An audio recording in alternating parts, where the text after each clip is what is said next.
Hello, my name is Nicole Baxter.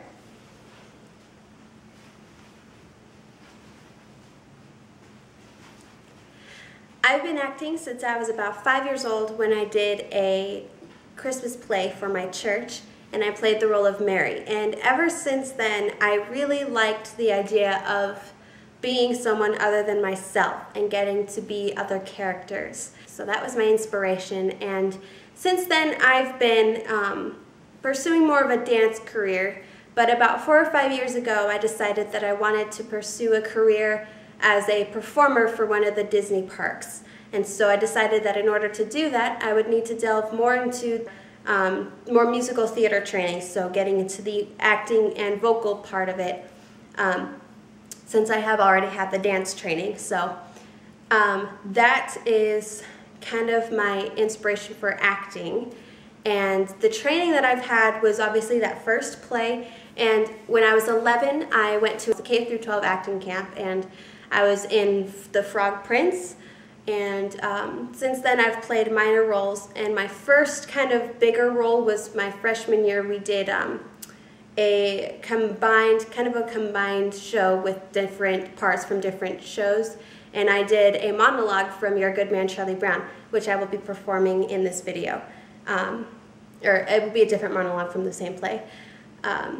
So that was kind of my training, and I also, my junior year, I was under the instruction of Katrine McGregor, who taught our theater class, and so her and then my current acting instructor, Nick Garcia, who is a local actor at the Boise Contemporary Theater, they have both taught me that acting is more than just pretending that you're a character, and that it is really becoming the character, and that they really kind of gave me that revelation for acting. So I am very grateful to them for that.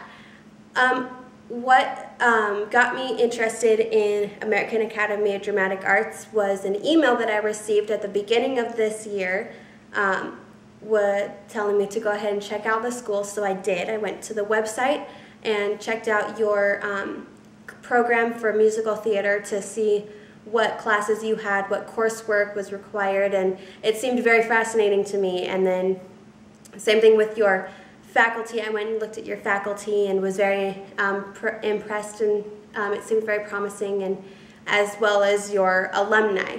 So that's what got me interested in your school, and that is why I am auditioning today. My first monologue that I'll be performing is from A Streetcar Named Desire, and I'll be playing the role of Blanche Dubois.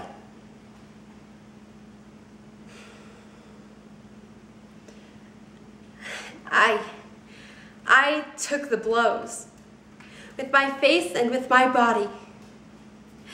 All those deaths, the long parade to the graveyard, father, mother, and Margaret's that dreadful way. So big of it that she couldn't be put in a coffin, but had to be burned like rubbish. And you came just in time for the funeral, Stella. And funerals are pretty compared to death. Funerals are quiet, but death's not always. Sometimes their breathing is hoarse, and sometimes it rattles, and sometimes they cry out to you, "Don't let me go." And even the old sometimes say it, "Don't let me go," as if you could stop them. Funerals are quiet, with pretty flowers. And oh, what lovely boxes they pack you away in. Unless you were there at the end of the bed when they cried out, "Hold me," you would have never suspected that there was ever a struggle for breath and bleeding. You didn't dream, but I saw, and you sit there telling me with your eyes that I let the place go. How in the heck do you think all of that sickness and dying was paid for? Death is expensive, Miss Stella. And right after Margaret's, it was old cousin Jesse.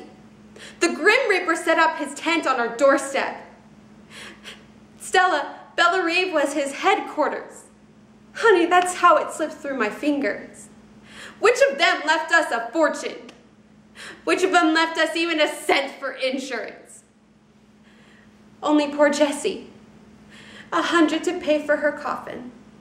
That was it, Stella. And I with my pitiful salary at the school. Yes, accuse me. Sit there and stare at me, telling me that I let the place go. That I let the place go. Where were you, Stella? In bed with your Polak. The next monologue that I'll be performing is a comedic monologue from Your Good Man, Charlie Brown, and I'll be playing Charlie Brown.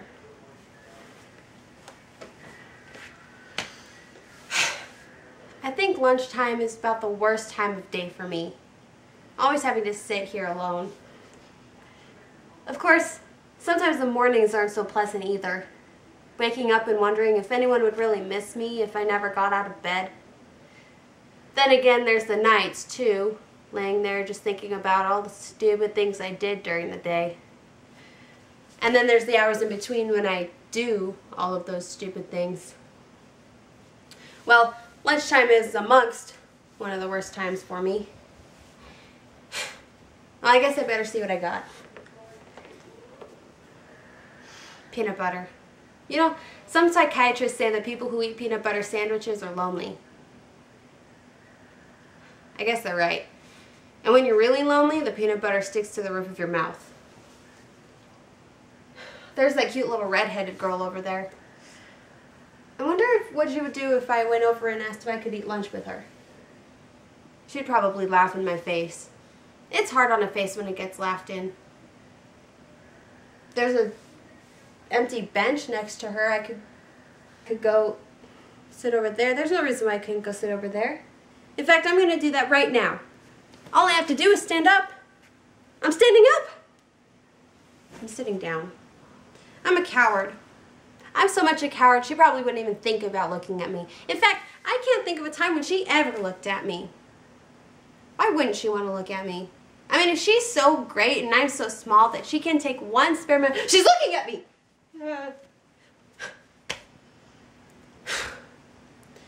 Lunchtime is probably the worst time of day for me. If that little redhead girl sees me with this bag on my head, she's going to think I'm the biggest fool alive. Then again, if she's not looking at me, I can take the bag off really quick and she won't notice it. On the other hand, if I don't take the bag off, then I'll never have to know whether she was looking at me or not. On the other hand, it's really hard to breathe in here. She's not looking at me.